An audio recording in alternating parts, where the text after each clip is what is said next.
Les djihadistes de France et d'Europe, qui sont-ils? Sont-ils manipulés? Comment les contrôler? Peut-on les réintégrer dans la société? Des questions et des réponses dans le grand angle du 64 minutes.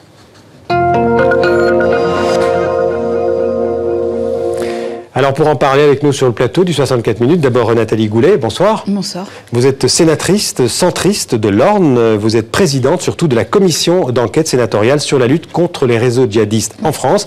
Et puis nous avons en duplex de Bruxelles Alain Lallemand, bonsoir.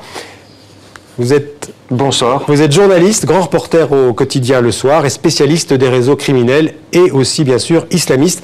Avant de parler des motivations de ces djihadistes, d'abord je voudrais faire un point sur leur nombre en Europe. On estime, vous me contredisez si je dis des bêtises, on estime leur nombre à 3000 à peu près en Europe, plus de 1100 Français, 500 Britanniques, 400 Allemands, 300 Belges, 300 Suédois, 130 Néerlandais et 100 Danois. On va parler que des contingents entre guillemets les plus nombreux. Alors Nathalie Goulet, d'abord sur les chiffres, Alain Lallemand, vous êtes d'accord avec ces chiffres ? Ce sont des chiffres du début de l'année. Je pense qu'ils ont encore évolué. Donc, si vous parlez de 300 Belges, on est à 400 en tournante. Hein. Ouais. Il faut encore s'accorder sur le nombre de combattants effectifs sur place et ceux qui sont entrés dans les filières, qui les ont quittés ou qui éventuellement sont décédés sur place. Enfin, c'est un ordre de grandeur. Malheureusement... Un ordre de grandeur, moi je dirais effectivement que vous êtes aux alentours de 5000 pour les Européens. Ceci étant dit, évidemment, vous commencez à voir l'ampleur des réseaux maghrébins, des réseaux est-européens, ça aussi c'est extrêmement important. D'accord. Alors Nathalie Goulet, contrairement à une idée reçue, ces djihadistes européens ne proviennent pas majoritairement de familles musulmanes, pratiquantes ou non? Non. En général, leur lien avec l'islam est même assez lointain. Très faible connaissance de leur religion et très faible connaissance de la langue arabe. Ce qui explique d'ailleurs qu'on ait très peu de Français qui aient été sur les champs de bataille jusqu'à maintenant parce que leur connaissance de l'arabe était insuffisante pour qu'ils puissent combattre. Ce n'est plus le cas maintenant. Oui, ça a été contredit par exemple par l'affaire Maxime Auchard, l'un des bourreaux qu'on a vu récemment. Oui. Ça, c'est récent, c'est un phénomène récent. Il a appris. Oui. Il a appris sur place. Alors, question aussi, la même question à tous les deux. Le recrutement de ces djihadistes, Alain Lallemand, c'est essentiellement aujourd'hui, on peut dire à plus de 90%, c'est sur Internet. Oui, tout à fait. Mais il faut aussi voir que nous avons des abcès de fixation sur Anvers, sur le nord-ouest de Bruxelles. Donc, il y a quand même un historique des réseaux, un historique maintenant du « je suis parti, je t'en parle dans la rue parce que mon frère est parti ou parce qu'il y a un appel téléphonique ». Donc, il y a effectivement de l'Internet, c'est l'évidence, mais à côté de cela, il y a du micro-maillage et là, c'est intéressant parce que ça permet maintenant aux policiers d'être actifs aussi et d'essayer de contrer ce genre de propagation, de contamination par les réseaux sociaux, mais réseaux sociaux physiques classiques. Alors les motivations de ces djihadistes, c'est quoi? C'est des motivations globalement politiques, c'est des motivations religieuses, c'est des motivations éventuellement parfois sectaires? Oh, je crois que c'est un peu tout ça en même temps. C'est beaucoup de rejet de la République et de ses valeurs. C'est beaucoup d'humiliation. C'est beaucoup de volonté de rentrer dans un jeu de rôle et de servir finalement la cause de l'État islamique. Ouais. Alors, on le sait aussi, c'est parfois sous le couvert de l'humanitaire. On va citer cet exemple récent d'une association française qui s'appelle Perle d'Espoir.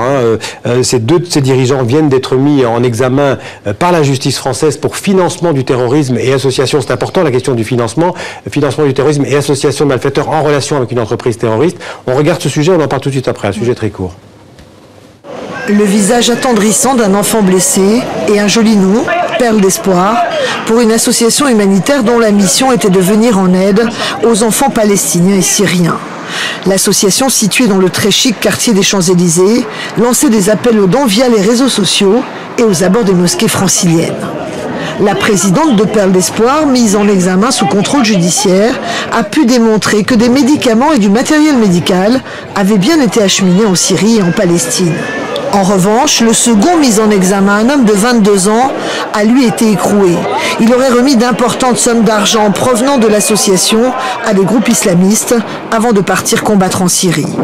Faire la guerre sous couvert d'humanitaire, une méthode selon les services de renseignement fréquemment employée par les groupes terroristes, une confusion qui conduirait de plus en plus de jeunes Français à s'égarer dans le djihad armé.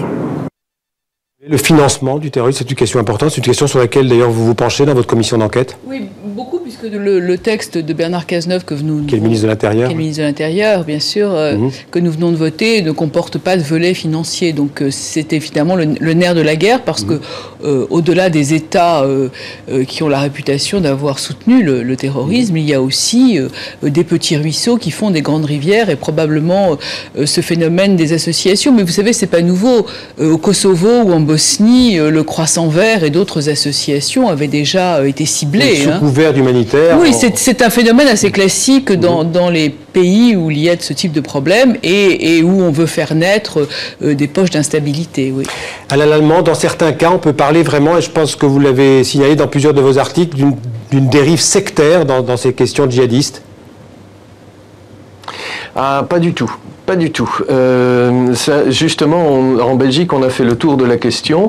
J'entends bien le débat en France sur est-ce qu'on peut assimiler les djihadistes à des personnes qui auraient été manipulées, qui auraient été programmées dans le cadre d'une dérive sectaire. Non, pas du tout. Et c'est pas un jugement personnel, c'est un jugement de l'Observatoire belge des sectes qui dit ne comptez pas sur nous pour appeler un chat un chien. On peut aider les familles qui sont en détresse parce que la détresse des familles est fort similaire à la détresse des familles qui ont perdu un enfant dans les sectes, mais essayer de considérer que les djihadistes seraient les victimes d'une secte, c'est en quelque sorte déclassifier un comportement qui est criminel, et ce serait le banaliser autre chose, et que lorsqu'on parle de reprogrammer, essayer de refaire des lavages de cerveau, eh bien je suis désolé, c'est tout le vocabulaire, tous les concepts qu'on a essayé de nous vendre dans les années 70, et on sait que ça n'a pas marché.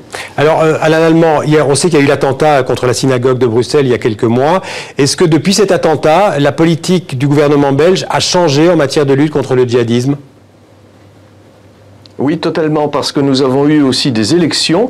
Alors, vous vous rappellerez qu'historiquement, l'abcès de fixation des réseaux djihadistes a commencé pour l'Europe continentale à Anvers au début de l'année 2012, donc une grosse année un peu avant le reste des autres agglomérations.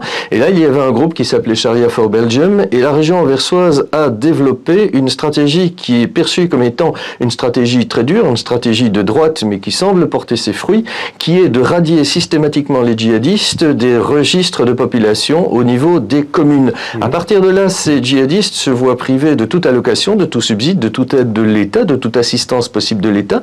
Et ce genre de technique, cette stratégie est en train maintenant de se propager à la ville de Bruxelles. Alors évidemment, il y a une tension politique sur le point de savoir est-ce qu'il faut ou non aller dans cette voie, mais il semble bien que le gouvernement de droite, maintenant en Belgique, et avec la bénédiction des services de renseignement qui, eux, connaissent les tendances de ces mouvements, donc avec la bénédiction des services de renseignement, ont décidé véritablement de rendre la vie très dure, comme cela, de manière peut-être un peu brutale, un peu mesquine, mais on les tape au portefeuille et cela marche. Je fais réagir Nathalie Goulet sur cette politique belge. C'est très intéressant. C'est très intéressant parce qu'on s'y penche aussi. Vous comprenez, il faut bien comprendre que tous ces phénomènes à l'échelle européenne et à l'échelle mondiale, on ne va pas réinventer l'eau chaude. Il faut absolument qu'on coordonne les moyens. C'est vrai que les aides sociales, c'est vrai que les aides au logement, c'est vrai que tous ces systèmes doivent être maintenant coordonnés pour éviter précisément que des gens aillent faire le djihad avec des allocations familiales, bien sûr. Alors justement, c'est la question de savoir qu'est-ce qu'on fait une fois qu'ils reviennent éventuellement dans leur pays d'origine. D'abord, est-ce qu'on interdit le retour? Je sais que le gouvernement britannique voulait interdire le retour des djihadistes. Est-ce que c'est une bonne politique? Est-ce qu'on les continue les enquêtes, on les poursuit en justice quand ils rentrent? Est-ce qu'on les place dans des centres de rééducation, de déradicalisation? Écoutez, je vais probablement vous décevoir, mais je ne crois pas qu'on ait une solution unique. Je ne crois même pas qu'on ait une solution tout court aujourd'hui. C'est d'ailleurs la raison pour laquelle nous travaillons tous, tous les partis confondus. Ça, c'est vraiment transparti pour essayer de trouver des solutions. Alors, les empêcher de revenir, c'est un tout petit peu compliqué. J'ai vu qu'un de nos collègues voulait même qu'on les élimine sur place. Oui, ou qu'on les envoie qu'on rouvre le bail de Cayenne.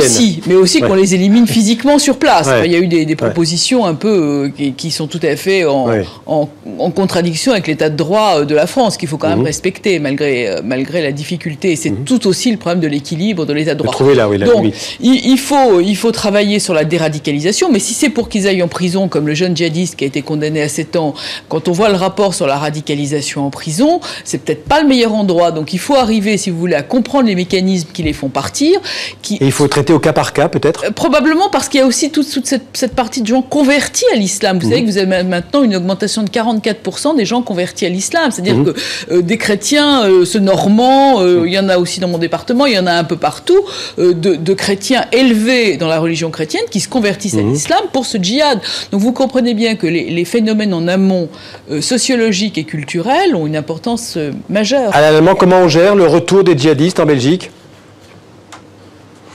Mais au cas par cas, exactement. Il n'y a pas d'autre issue. Il faut savoir que cela représente pour la Belgique un peu moins de 400 personnes, mais qui par exemple ont rendu la vie extrêmement difficile au quotidien pour plus de 30 000 citoyens juifs belges. Donc il faut bien se rendre compte qu'il n'y a pas d'autre manière. C'est peut-être un peu lourd, mais c'est par cela qu'il faudra passer. Un autre axe maintenant de travail, parce que je pense qu'il est temps aussi de se rendre compte qu'on est passé dans une autre phase de l'attaque contre les djihadistes, c'est le fait d'entrer en conflit assez dur maintenant au niveau diplomatique avec les États qui financent Daesh. Et à ce niveau-là, je pense qu'en Belgique, je pense être bien renseigné, la Belgique est en train, comme d'autres États d'Europe, de hausser le ton vis-à-vis de 2 ou 3 États qui ont été identifiés comme étant des sources de financement de Daesh aujourd'hui, et ça je pense que c'est très important aussi. Merci Alain Lallement. La même chose sur le financement, de tarir les sources. Tarir les sources, les petits ruisseaux, les grandes rivières. Le Conseil de coopération des pays du Golfe à Doha, il y a quelques jours, a pris des décisions tout à fait fermes, et les États qui étaient suspects ont pris des décisions fermes d'arrêter les financements étatiques et vont essayer d'empêcher certaines grandes familles qui continuaient à titre personnel à financer. Je pense que là, nous sommes vraiment sur la bonne voie, parce que vous savez que les musulmans sont quand même les premières victimes de cet État islamique. Il faut quand même le rappeler. Vous voyez ce qui se passe tous les jours. Merci Nathalie Goulet d'être venue sur le plateau du 64 minutes. Et merci à Alain Lallement d'avoir été en duplex avec nous depuis Bruxelles. Merci à tous les deux.